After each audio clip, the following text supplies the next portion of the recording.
guerra, no sé. United States is going to war. Mira, yo les digo, no me interesa, pero estoy hablando con ellos, mira, económicamente nosotros estamos decaídos.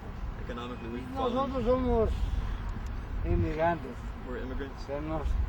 Ahorita ni un quinto, mira, no, 3 días, 2 días al trabajo. But now there's only 2 to 3 days a week that we can actually work. There's no work. There's no work.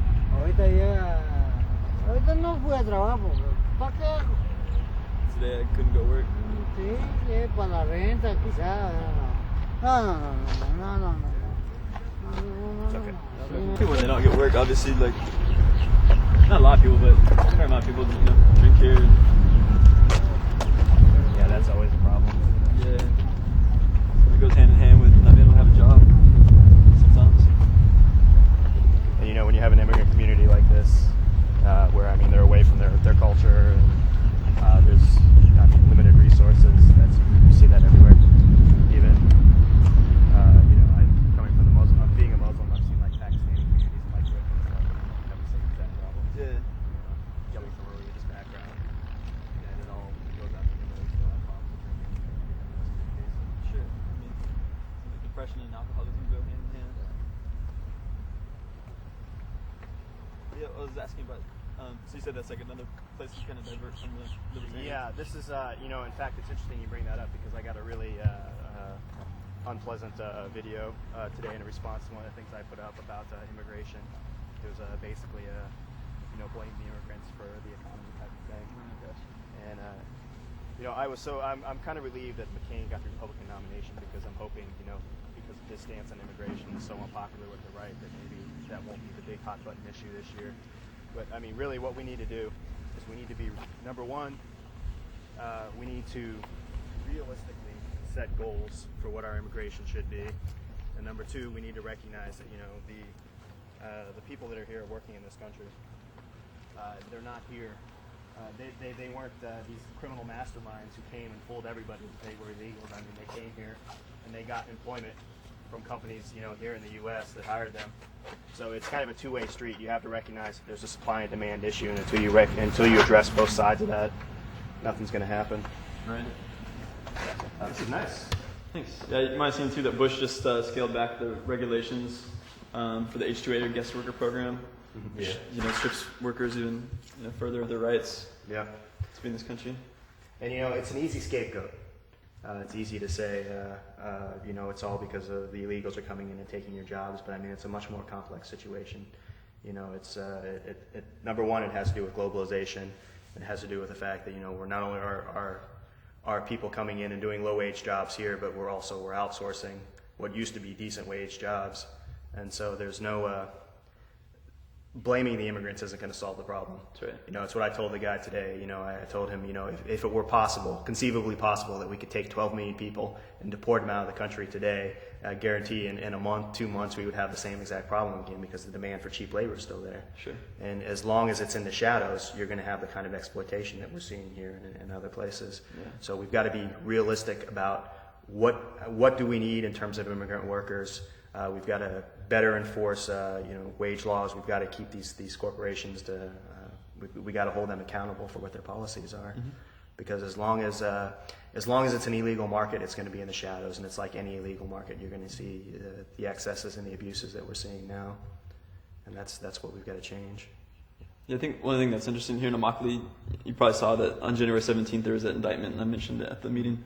For the enslavement of tomato pickers, and it's actually just 4 blocks down that road, Boston, just 4 blocks from here, where those people are being held in the back of a U-Haul type truck, and beaten and chained. And can we go down to the general vicinity over there?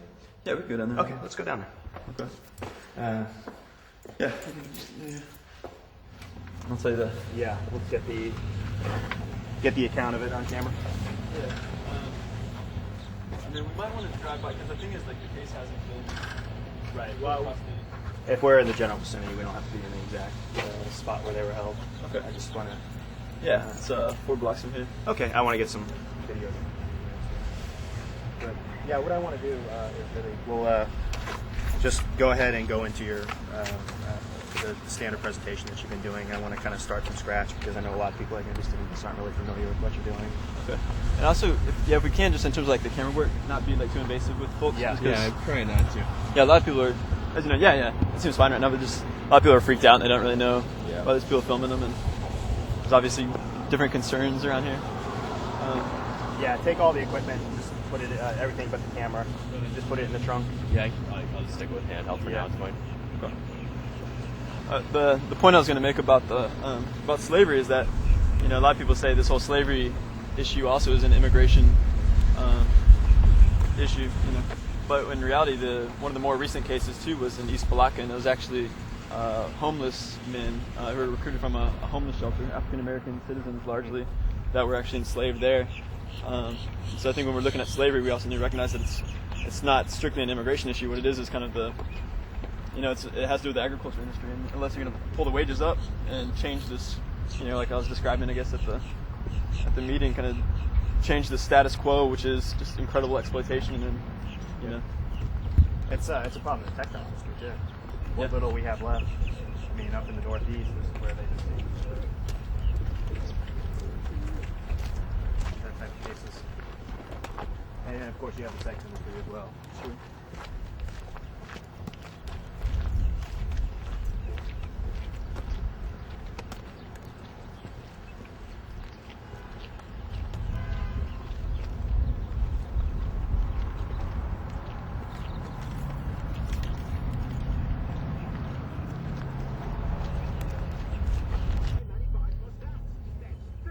So yeah, this parking lot here is also the site of some of the CIW's labor organizing history too, in terms of like general strikes.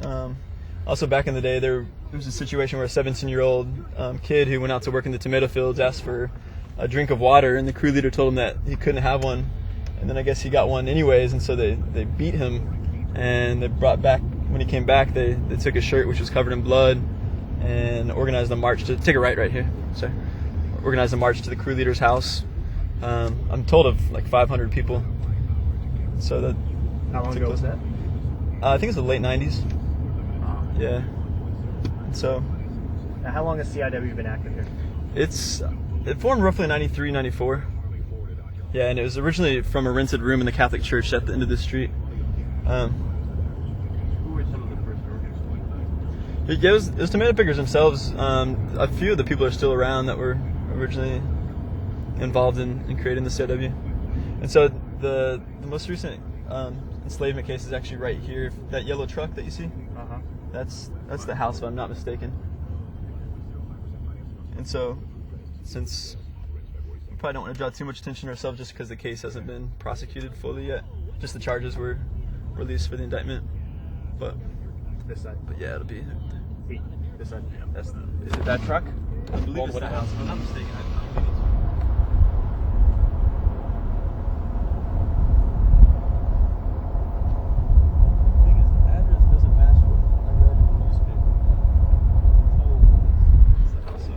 I apologize if I'm mistaken. That's all right. That's the information I have, though. So if you want to take a right, we can go to the. As you can see, these are mostly trailers. This is like the primary housing for farm workers here in Immokalee. And as the fellow was telling us there in the parking lot, you know, there's not been much work lately. And you also saw like a bus was arriving early afternoon, which might be because of the rain, I'm not sure. But that's kind of part of the work too, is that you don't know how long you're going to be able to work the day. And when you're paid by the bucket, you know, there's no sort of security in what sort of wages you can make, like that gentleman was saying. And, you know, he's only been getting work 2 to 3 times a week, so that hardly pays the bills. So this is the Catholic church here in front of us. That's where the CIW first started meeting in the mid-90s.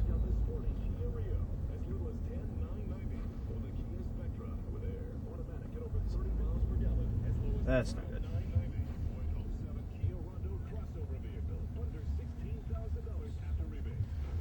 Elementary school?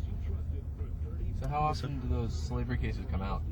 Well, the coalition has now successfully prosecuted and assisted the federal officials like the FBI, Department of Justice, to successfully prosecute 6 cases in the last decade.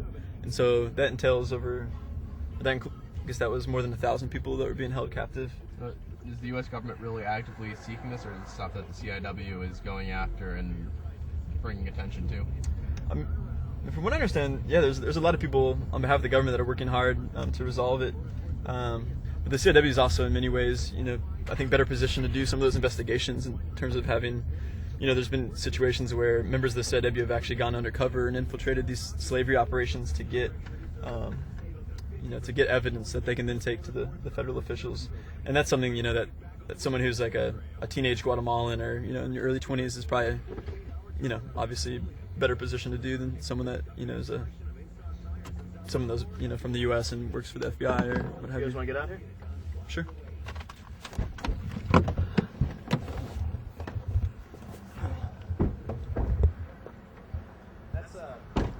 I think that's an important point. Is a lot of people when they look at an organization like CIW and they see the active face of the students like yourself, they might think that this is like an organization that's a bunch of college kids who are getting together for these poor immigrants.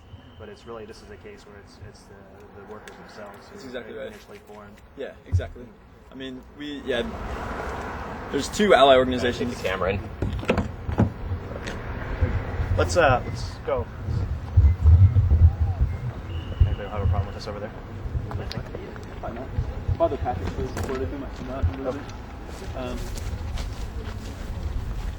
So there's two ally organizations, the Student Farm Worker Alliance and then Interfaith Action. I work with Interfaith Action. So a lot of people confuse us for the CNW, but we're not. We're just organizations that work really closely with them, translate at different events, and organize, respective communities, for example.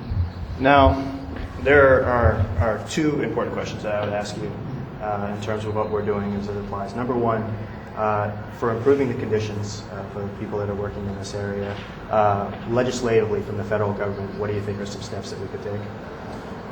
That's a good question. In terms of legislatively, one is just making sure that some of these basic laws are enforced, such as minimum wage or just enforcement of existing laws is part of it.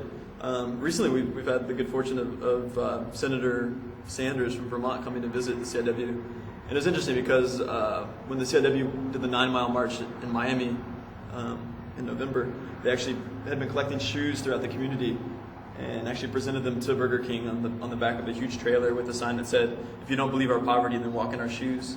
And recently, Leonel, who's a member of the CIW, was talking to a Presbyterian church in Sarasota and made the point that he felt like Senator Sanders, as well as Eric Schlosser. What's Senator Sanders' first name? Bernie? Bernie. Yeah. That he actually did take the opportunity to walk in farm worker shoes, and he came here. He had read a piece in the New York Times and came out and wanted to see firsthand these conditions. And so he visited, some of these trailers. He got up at 5:30 in the morning to go out to the parking lot where we were to see everyone gathering. He went out to the tomato fields, and he really, got his hands dirty trying to see what life is like here and how it is that slavery is able to continue to flourish. And so that's been really hopeful. And so he, as well as 3 other senators, signed a letter that they wrote and sent to the CEO of Burger King, as well as the head of the Florida Tomato Growers Exchange. And as you might know, the Growers Exchange represents 90% of the growers in Florida. And recently, it was revealed by the Associated Press that they're administering a $100,000 fine for any grower that participates in these penny per pound arrangements. And so in the letter, and what the growers say is that they can't participate due to antitrust concerns, that they feel like they'd be violating the law to participate in these agreements. And so the letter from the 4 senators. I'm not sure I understand. What's the rationale behind that?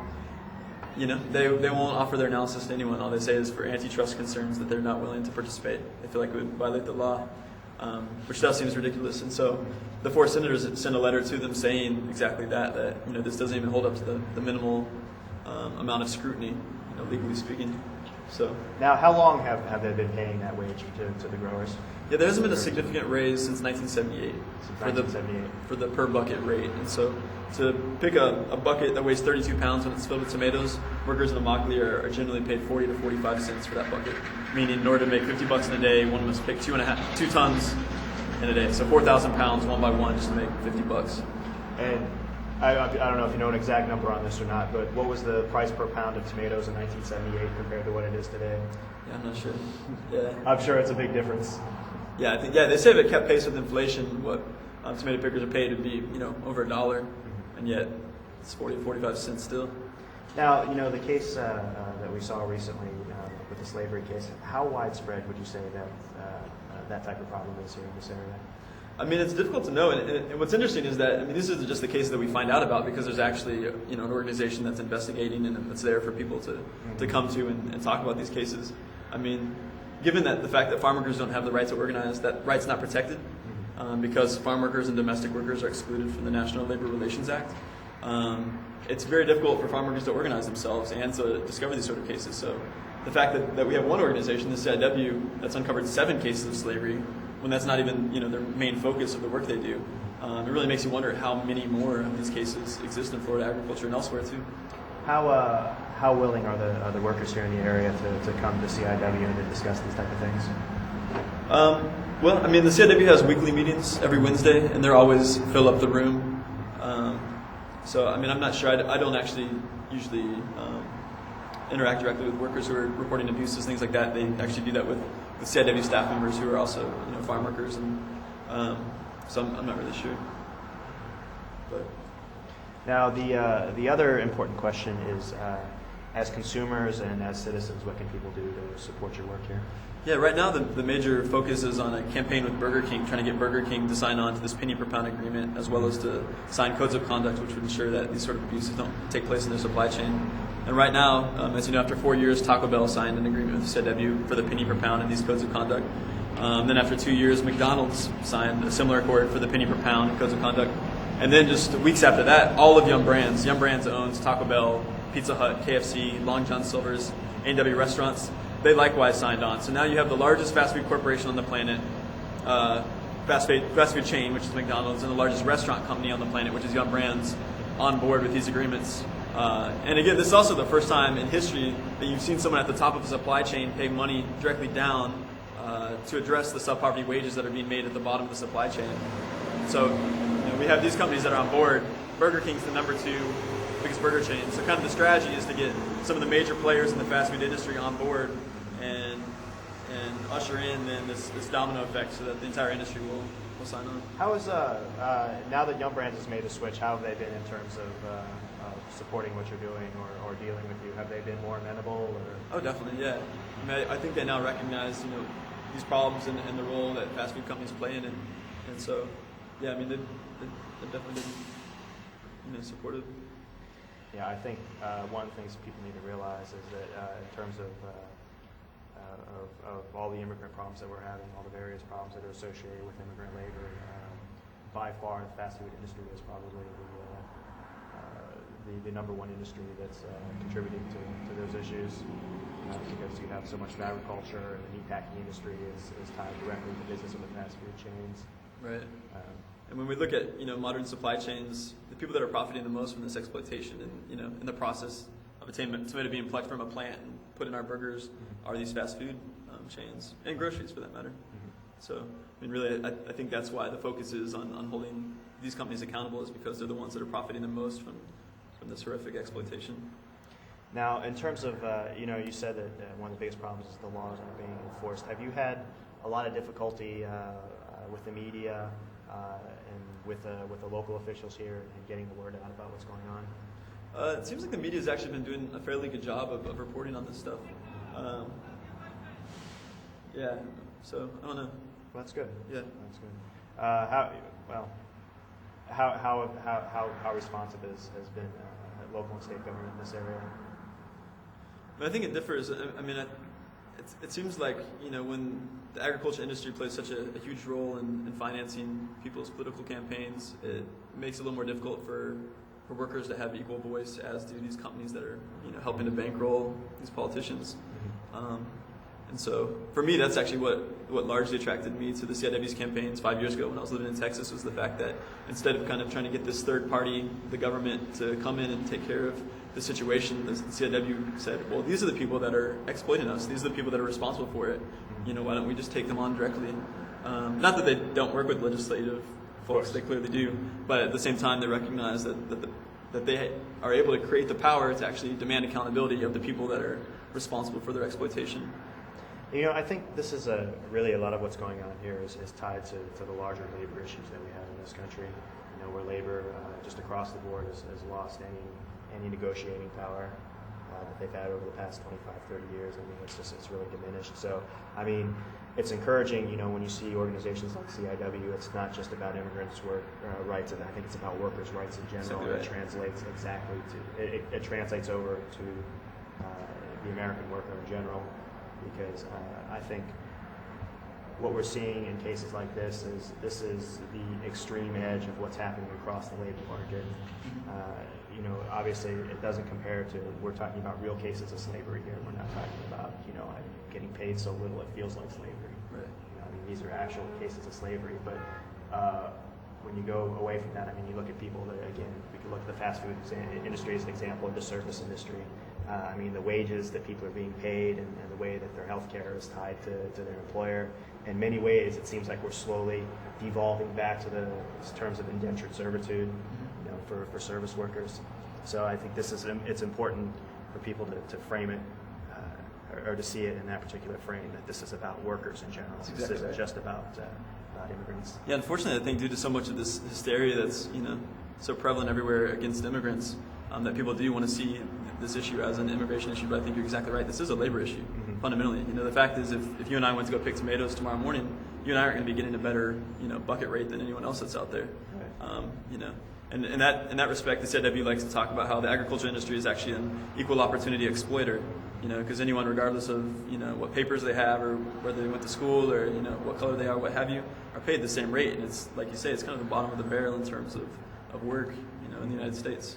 So it's something that affects all laborers that would potentially do that. And that's one of the frustrating things about Burger King, is Burger King has said, well, you know what, we'll offer to retrain all the farm workers to become employees in our restaurants, which, you know, essentially is seeking to eliminate farm worker poverty by eliminating farm workers. So, you know, if we have everybody working in these restaurants, who's going to be picking the tomatoes? And how is that going to improve their life? You know, all it is switching the people that would be exploited by these terribly low wages. So, yeah, it is. It's fundamentally a labor issue. And that's, you know, and that gets to the heart of, I mean, one of the biggest arguments, you know, that we've heard against, you know, paying workers in general better wages is this idea that, you know, if you're working in a low-paying job, somehow it's your own fault, and that's, you know, the people who are working, it's transitory. This was the thing that we heard all through the 80s and the 90s, you know, if you're working at fast food or you're working in the service industry, it's just transitory until you get a better job. Exactly. But, I mean, over the past 20 years, over the past 10 years in particular, I mean, the service industry is taken up a bigger and bigger part of the labor market, and you have to recognize that these people are doing essential work. Like you said, I mean, you can't get rid of the farm workers to improve farm worker conditions, because we're always going to need farm workers. That's right. You know, same thing with the service industry. So, and again, this is so much about workers' rights. I'm so glad I got that video today, because, you know, this is the thing in the video, is they were talking about, you know, it's misplaced compassion to talk about having compassion for immigrants when they're taking away jobs from hardworking, tax-paying Americans. And I wish people would realize that this is, you know, when we take care of the people who are at what we consider to be the bottom of the labor market, that brings everybody up. That's right, exactly. And that's what Senator Sanders talked a lot about, too, is that he sees this as kind of the worst of the worst in terms of the race to the bottom here in the United States. And the fact that 30 years can go by and there hasn't been a substantial change in what people are paid doing this sort of work. And at the same time, too, I think, you know, looking at this, you know, especially the issue of immigration and how people say, you know, well, they're coming and taking our jobs. What you mentioned earlier, too, the importance of these free trade agreements that we sign with countries, well, so-called free trade agreements. You know, these are also agreements that are displacing people as well. It's not as if, you know, millions and millions of people are looking forward to leaving their families behind and, you know, working some of the most exploited jobs in our country to, you know, it's... I think also that United States citizens and residents have a responsibility, too, to look at the roles our government have played in creating poverty in Mexico and Guatemala and Haiti. Specifically, the genocide that took place in Guatemala throughout the early 80s that Ronald Reagan helped to train the military there. And the United States helped to finance that conflict, not to mention Mexico, too, you know, with NAFTA. So. One of the things that we've been talking about, and I've been talking with a lot of people who are more conservative, and this is something that's, you know, that's really refreshing. I mean, District 14 it's considered a fairly conservative area. But I go out and I talk to people who I know are Republicans who have voted conservative, pretty much all their lives, and they're concerned about these issues too. So we really need to get beyond the idea of liberal activists and conservative corporate flunkies when we're talking about voters, because this is a much broader issue. But one of the things I've been having some success with is one of the biggest problems that we have in this country is particularly in how we're looked at internationally, is the issue of hypocrisy. Is we have one standard for American citizens, and we seem to have a different standard for everybody else. And the people who are at the reverse end of that foreign policy have a lot of complaints, and all we see is them complaining. We don't understand that the rules that the way they apply to us don't necessarily apply to our international partners, our trade partners, and particularly in this case, the immigrants that we bring in here. That's right. So I was talking to a fairly conservative guy, and what he took from all that was basically, he's like, we need to emphasize the old golden rule. Yeah. And if we could get people to understand that how Americans are treated and the standards that Americans live under is not the same thing that America is doing in other places, we would make a lot of headway.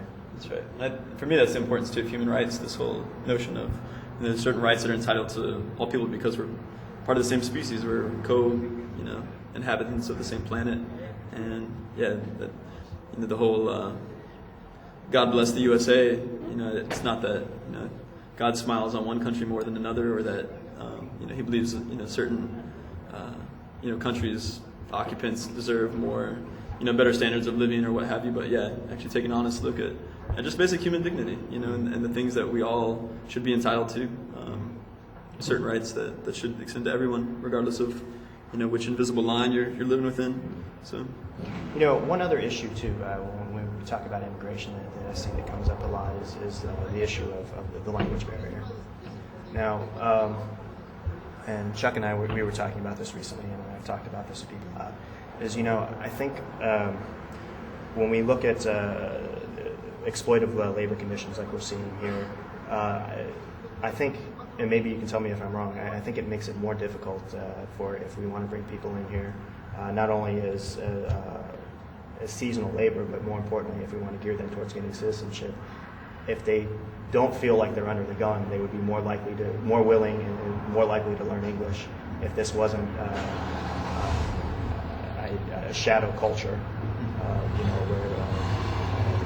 where they either threat, either there's the issue of legality, or there is the issue of even just the legal way that labor is exploited in and out. I think it would be easier. It would be an environment more conducive to them learning English. Do you, from your experience, do you think that there's a real barrier against Latin immigrants wanting to learn English, or is this something that we tend to see in our terms? An argument I always have with my dad too. Well, these people need to learn English. And first off, I studied Spanish in school, and it's been really hard just to even learn Spanish as a privileged kid from the suburbs who went to 4 years of college. But that's exactly right.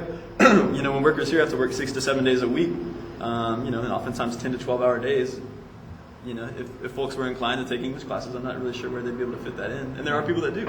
That's actually one thing the CIW does also is, it has English classes available for women in the community. And so I think that is of interest for many people.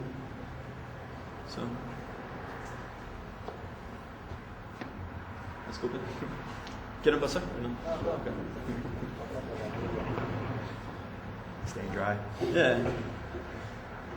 But one last thing. Go ahead and explain the case that just came up recently. Okay. Go ahead and take it from the ground up. Yeah, so January 17th, there was an indictment that was released in federal court in Fort Myers for the enslavement of tomato pickers. The charges were peonage and indentured servitude. And actually, it's really just one block over this way is the house. And from what I have heard, it involved men being locked in the back of a U-Haul type truck overnight. And the way that they were managed to escape was actually punching a hole through the ventilation hatch of the truck. And so what's interesting is that Burger King actually came to town, and they wanted to prove to America that they do in fact love farm workers and they do care about farm workers. And so what they did is they came and they did a presentation Well, they did a high-profile press tour throughout Immokalee, part of which they gave a $25,000 check to a local child care agency, which first off is ironic because the children that are being taken care of are farm workers' children. But at the same time, Burger King has insisted that farm workers make $12.46 an hour. So if farm workers really do make that much, then why they're giving money to a charity that takes care of farm workers' children doesn't make a whole lot of sense. So they were here actually in mid-November is when they did this high-profile press tour. As part of that, they came with an auditor, a third-party independent auditor from Intertech. And what this auditor said, and it was actually quoted in the Miami Herald saying on November 20th, what he said was, "We have found no slave labor," quote unquote. November 20th. November 20th is the same day that these men who escaped from the back of the truck, locked over here, actually made it to the sheriff's department to report what they had endured. So it's ironic that the same day that it comes out in the Miami Herald, Burger King's auditor saying, "We found no slave labor." Within 4 blocks of where Burger King was doing their high-profile press tour, men had escaped from being enslaved. You know. How's the sheriff's department here in supporting what you're doing? Yeah, I think there's probably mixed reviews on the sheriff's department. There's a lot of people from the department that work really closely with the CIW. At the same time, there's not really much of a shortage of complaints either about certain things that take place. I'm meeting with the Collier County Sheriff next week. So. Okay. Yeah.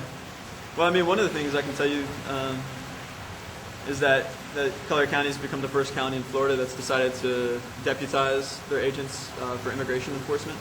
And if I'm not mistaken, it was the sheriff, Don Hunter, who made a statement to the Naples Daily News that even if victims, sorry, I'm getting away here, that if victims were to report a crime and the police showed up and found out that they actually didn't have their if they're here illegally, that they would report them to ICE.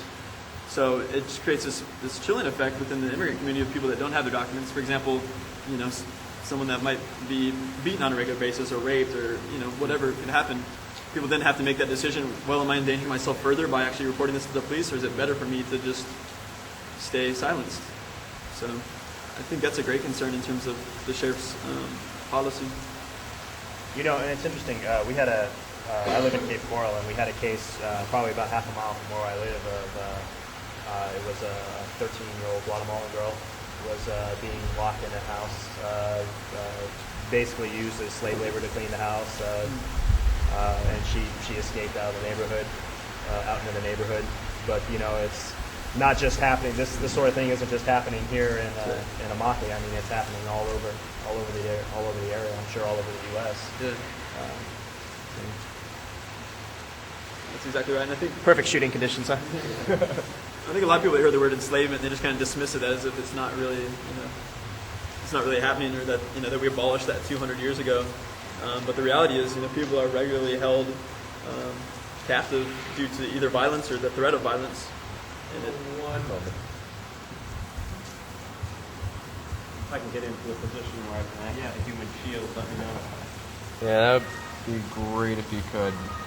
Beaten and your jinx, I'm telling you. Whoever's calling me. Where should I stand?